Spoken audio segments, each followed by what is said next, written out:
తనకు చేతికి రాడ్ వేశారంట, చెయ్యి ఫ్రాక్చర్ అయినప్పుడు. అయితే ఆ రాడ్ తీయాలి, లోపల వేసిన ప్లేట్స్ తీయాలి, మీరు రమ్మని చెప్పి వాళ్ళు ఇంత సమయం అని చెప్పారు. ఆ సమయానికి వెళ్ళిన తర్వాత మెడ దగ్గర ఈ చేతికి వెళ్ళే నరం ఒకటి ఉంటుంది. ఆ నరానికి 3 మత్తు ఇండిషన్లు చేశారట.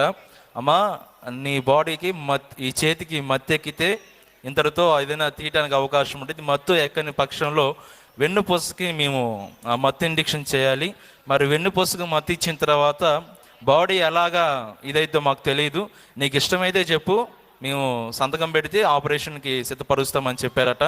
సరే, ఏదేమైనా దేవుడు నాకు ఉన్నాడయ్యా, దేవుడు కార్యం చేస్తారు, మీరు చేయండి అని చెప్పినప్పుడు దాదాపు 9 గంటలకు ఆపరేషన్ థియేటర్లోకి వెళ్ళారు. 2 వరకు ఆపరేషన్ చేయలేం, అలానే ఉంచారు. మత్తు మరి చూడాలి కదా. ఆ సమయంలో ఒంటరిగా తనుంది, తనకి ఏం తెలియదు, భయంతో ఉంది. అయితే తనకు ఒక పాట గుర్తొచ్చింది, అమ్మ చూపలేదు నీ ప్రేమ, నాన్న చూపలేడు అనే ఆ పల్లె వరకు గుర్తుంది. ఆ పల్లె ఒకటే పాడుకుంటా అక్కడ ఉంది. అయితే తర్వాత వాళ్ళు వచ్చి చూసి లోపల 2 స్క్రూలు 6 స్క్రూలు 2 ప్లేట్లు ఉన్నాయట. ఆపరేషన్ అయ్యేంత వరకు తల్లిగారు అలాగ దేవుణ్ణి మహింపరుచుకుంటా ఉంది, ఎటువంటి ప్రాబ్లం లేకుండా. నాకు ఇప్పుడు దేవుడు స్వస్థపరిచారన్న, అవన్నీ తీసేశారు, వాస్తవానికి మొత్తం ఎక్కదని చెప్పారు. దేవుడు క్రమంగా జరిగించారని సాక్ష్యం చెప్తుంది. దేవుడు ఆదరించి స్వస్థపరిచినందుకు దేవునికి స్తోత్రం కలుగునుగా.